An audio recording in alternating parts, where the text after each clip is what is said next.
Contains true stories of rescues. All of the 911 calls you will hear are real. Whenever possible, the actual people involved have helped us reconstruct the events as they happened.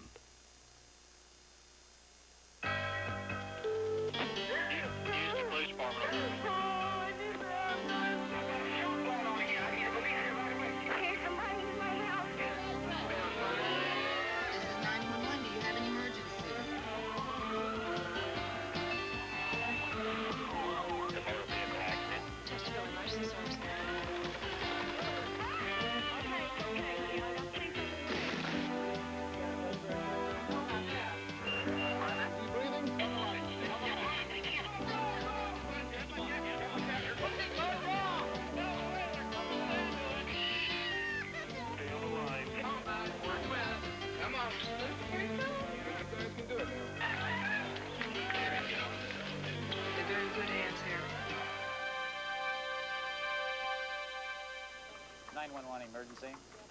Emergency workers confront life and death situations every day. For them, time is measured in heartbeats. I'm William Shatner.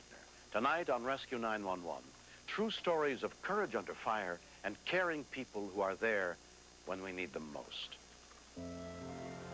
We begin on the streets of East Boston late in 1982. Ever since Ed Ascalillo had made the startling discovery that there was a parrot living outside near his home, he had wanted to bring it inside as a family pet. Hi. How are you? Hey, Elliot. But he could never manage to catch the bird. One night, my wife and myself had come home from a Christmas party, and it was the first snowfall that we had that night. And she had gone over and moved the trash barrel, and the parrot was there, and he started screaming. But it was so cold that when he tried to fly, his feet were actually frozen to the ground, and he couldn't move. We brought him into the hospital. The doctor says to me, either one or two things will happen. He'll die of pneumonia, or he'll have severe frostbite, and he'll lose all his toes. And sure enough, as time went on, his toes all started to turn black, and they fell off one at a time. Mikey, I bet you $20 that you can't make him say Eddie. We started to really have a lot of fun together. But as far as talking, very rarely did he talk. He sounds more like a pigeon than a parrot. By him being outside all this time, we think he started to mimic the pigeons that he was hanging with. Not working. We didn't want to clip his wings because when he started losing his toes, he wasn't going to have any way to get around.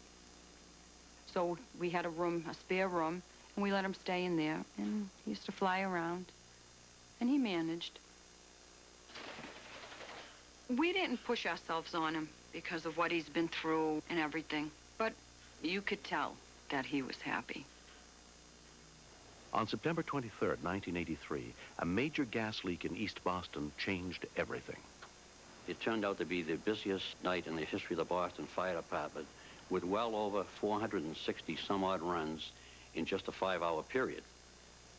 The situation was caused by the malfunction of the gas regulator. The defective regulator allows that high-pressure gas to come right through the regulator and flood it through the whole system in that square mile of gas pipe. It was a warm night. Ed and his wife, Irene, put their 2 young children to bed. And shortly after, went to bed themselves. Good night. Sweet dreams to you guys. See you later. Good night, Elliot. Now, if somebody had a house in that area of East Boston that morning, the pilot light, which normally is just about visible, would have shot up as high as 18 inches. In some cases, the gas pressure actually blew the pilot out. Now the house is filling with gas.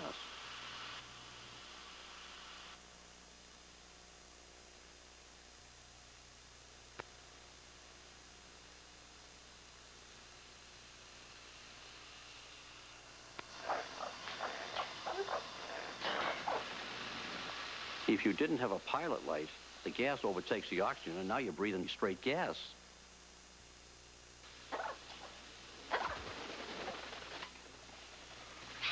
We used to shut his door. For some reason, we didn't shut his door that night, and they usually don't fly at night. I could hear Elliot screaming and flapping and just flying all around us. I could smell the gas, but I was incorporating it all into my dream. Around 3 a.m., officials began evacuating the homes in the neighborhood. Evacuate your houses, there's a gas leak. Evacuate your houses, there's a gas leak. Chief fire alarm operator had asked the police department to have the police cars go up and down the streets with their loud hailers and tell people to get out of their house and don't bother, don't go back in until the gas company comes or the fire department.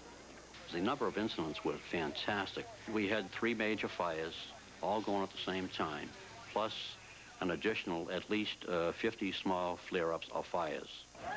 The Ascalillos were sleeping so deeply, they never heard the police warning. Ed's friend, Billy Kenny, ran over to see if he could help. It was a battle zone. It was chaos because people didn't know what happened. Fires started and nobody knew why. In my dream, my brother-in-law was trying to light the stove, and it wouldn't. I was saying, don't you smell the gas? Light a match and get the pilot lit. Everything all happened at once. With Elliot screaming and flapping over us. And that's when Ed woke me up. What's that smell? I was cold. My skin was clammy, and we could smell the gas. I wasn't sure if it was in the house, if it was outside. All I knew was we just had to get downstairs and get the boys out. Green, don't turn on the lights. With gas filling their house, any spark from a light or a ringing telephone could set off an explosion. I could hear it just like a steam pipe. Eddie, hold on, pal. Ed got Eddie, and I got Michael. They were still asleep. They were groggy. I don't know if they were overcome by the fumes or what, but they did not wake up until I got them outside. Evacuate your houses, there's a gas leak. The fire trucks were just arriving on the scene at these houses that either they've had an explosion in their house or they've had a fire, they're out in the street. Ones whose houses were on fire were out to save their tail. Ones whose houses weren't on fire were out to help people whose houses were on fire. I saw Ed go back into the house, and it upset me to think, why was he going back there? But I just had to get my boys away from the house. Irene took their kids to Eddie's mother's. I didn't know what was happening, because I just thought that was it. I thought I'd never have another house again. There was a news flash that East Boston was in a very dangerous situation with the gas leaks. So I thought of my daughter Irene immediately. If anything happened to them, oh, God forbid. I'm very, very close to my children. We're always together. Elliot! Unlike many of their neighbors, the Ascalillos had their windows closed that night. The gas levels in their house were dangerously high. I was really upset, but I had to get my boys safe. And as soon as they were in my mother-in-law's house, I came right back. Where's Daddy? I'll forget you out, Elliot. All right, everything's okay, pal.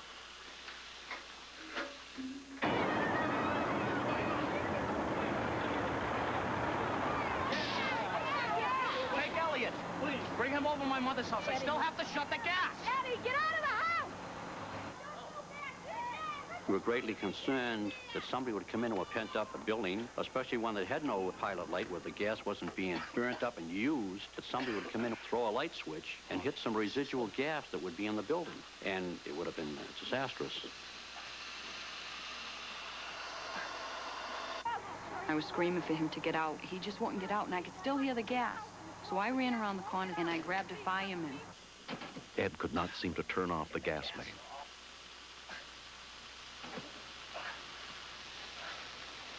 He shouldn't have gone in, but that's how Eddie is. He's a very brave, take charge kind of person. Eddie! Eddie!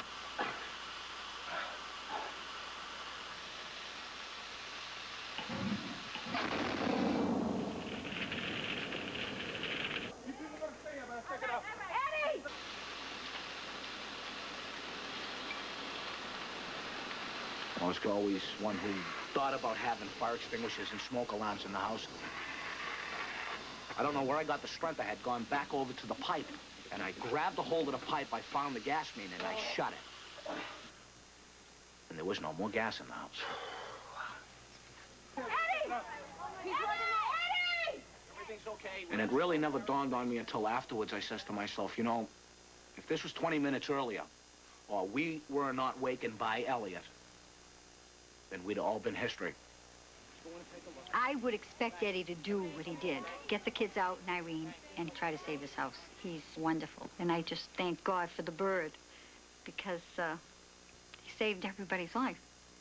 By 11:30 that morning, the incident was over. I heard about Elliot the Parrot afterwards. He saved that family, no question. Acting Deputy Fire Chief Joe Houghton inspected the damage in the area. We were so very, very lucky that there were no injuries and no deaths. The big thing, I believe, was the fact that people left their homes and got out on the street. They got out of the building. 7 years have passed, but the Ascalillo family will never forget what Elliot did for them. If it wasn't for Elliot, I don't think we'd be here. He went on a mission to get us up, and that's just what he did. Elliot's veterinarian, Marge McMillan, sees a logical explanation for his actions. When birds are in captivity, they do begin to treat people like other birds, and because of birds' instinct to warn the flock through screaming, I think it may very well have been a way of alerting his family. In 1988, Elliot became the first bird ever to receive the state's Pet Hero of the Year award. How did he survive the gas fumes? And why did he come up to my bedroom and make all that noise? I don't know. I think it might be a payback. That bird's amazing, definitely. He loves us, and we love him.